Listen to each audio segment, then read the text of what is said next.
Shalom, pemirsa Klavos yang diberkati Tuhan, mari kita berdoa sebelum mendengarkan firman Tuhan. Terima kasih Bapa, kami siap mendengarkan firman-Mu. Kami percaya kami terus dikuatkan dari hari ke hari untuk mengalami firman-Mu dalam hidup kami. Singkapkanlah apa yang Kau singkapkan bagi kami ya Tuhan. Roh Kudus, kami percaya Engkau akan menolong kami untuk menangkap firman Tuhan. Amin. Bagian kebenaran firman Tuhan, Mazmur pasal 8 ayatnya yang ketiga. Demikian bunyi firman Tuhan. Dari mulut bayi-bayi dan anak-anak yang menyusu telah Kau letakkan dasar kekuatan, karena lawanmu untuk membungkamkan musuh dan pendendam. Demikian jauh pembacaan firman Tuhan.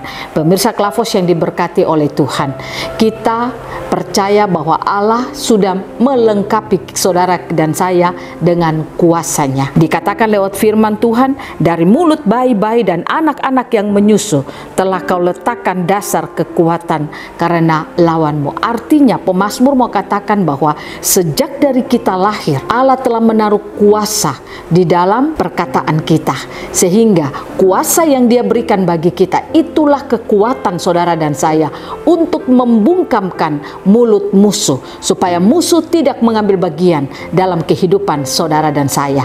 Mengapa banyak orang Kristen hidupnya lemah? Karena dia tidak mengetahui kalau Tuhan telah memberikan kuasa di dalam mulutnya. Padahal kalau mulut dia percaya bahwa itu sudah diberikan kuasa daripada Tuhan, maka saya percaya apapun masalah dan persoalannya tidak akan pernah mengambil bagian dalam hidupnya.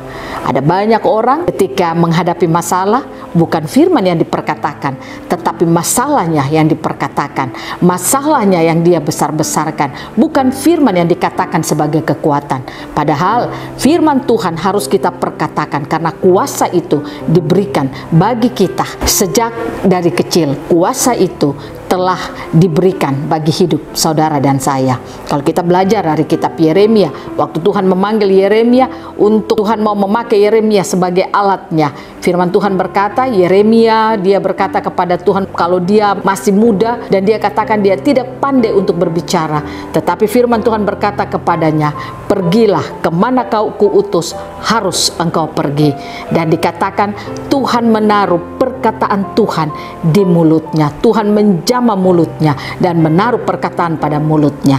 Nah, ini menjadi gambaran bagi saudara dan saya bahwa kekuatan kita ada di mulut kita. Nah, Tuhan memberikan kekuatan, kuasa di mulut saudara dan saya. Tugasnya untuk kita mematikan atau membungkamkan mulut musuh, supaya musuh itu tidak membesar-besarkan hidupnya.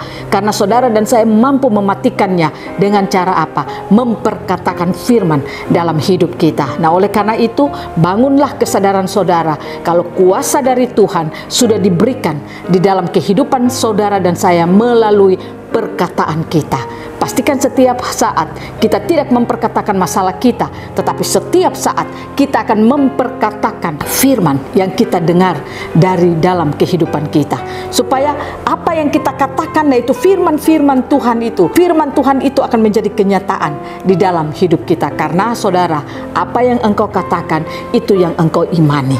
Ketika engkau memperkatakan susahmu, maka itulah yang kau imani dalam hidupmu. Maka tidak salah, engkau akan terus mengalami kesusahan. Tapi kalau engkau memperkatakan firman, memperkatakan kebenaran, dan itulah imanmu, maka itulah yang akan terjadi di dalam hidupmu. Nah, hari-hari ini kita ada dalam situasi dan kondisi yang sulit. Nah, saya ingin katakan kepada saudara, di tengah-tengah situasi keadaan yang sulit ini, situasi keadaan tidak bisa merubah iman percaya saudara dan saya. Situasi keadaan tidak bisa merubah rancangan Tuhan atas hidup saudara dan saya. Situasi dan keadaan tidak bisa membuat saudara dan saya itu mengalami kegoncangan kalau kita terus membangun percaya kita kalau Tuhan sudah memberikan kuasa bagi kita. Oleh karena itu, mari kita belajar membangun kesadaran kita sudah punya kuasa. Pakai kuasa saudara, yaitu yang ada di mulut saudara, yang diberikan Tuhan bagi saudara untuk memperkatakan firman Tuhan. Masalahnya bagaimana engkau mau memperkatakan Tuhan, bagaimana engkau bisa memperkatakan firman Tuhan kalau firman itu tidak ada di dalam kehidupanmu. Nah, oleh karena itu, jadilah orang percaya yang suka dengar firman Tuhan, suka membangun hidup dengan firman Tuhan, suka memperkatakan firman Tuhan dalam hidup saudara, sehingga apa yang kau dengar itu, apa yang kau terima itu akan memampukan engkau untuk mengalami kemenangan di sepanjang perjalanan hidupmu. Biarlah Tuhan Yesus menolong kita semua, sehingga kita tahu iblis tidak punya bagian dalam hidup kita, karena ada kuasa firman yang akan mematikan, membungkamkan mulut musuh, sehingga musuh tidak bisa berkata-kata tentang kejayaan dari musuh itu, karena firman akan mematikan semuanya di dalam kehidupan musuh itu. Nah, oleh karena itu saudara, mari kita belajar. Ketika engkau ada mengalami susah, engkau mengalami kekurangan, jangan katakan itu dalam hidupmu. Deklarkanlah firman Tuhan, karena firman itulah yang akan membuat engkau menang atas segala-galanya. Tuhan Yesus memberkati kita, firman-Nya jadi berkat bagi kita, menolong kita melewati masa-masa sulit kita dari hari ke hari. Amin. Mari kita berdoa. Terima kasih Bapa, kami percaya kuasa Engkau telah berikan bagi kami melalui mulut kami untuk memperkatakan firman Tuhan. Biarlah itu yang akan kami katakan dalam hidup kami setiap saat, sehingga iblis tidak mengambil bagian dalam hidup kami. Terima kasih Tuhan, dalam nama Yesus kami berdoa. Amin. Shalom, Tuhan berkati kita semua.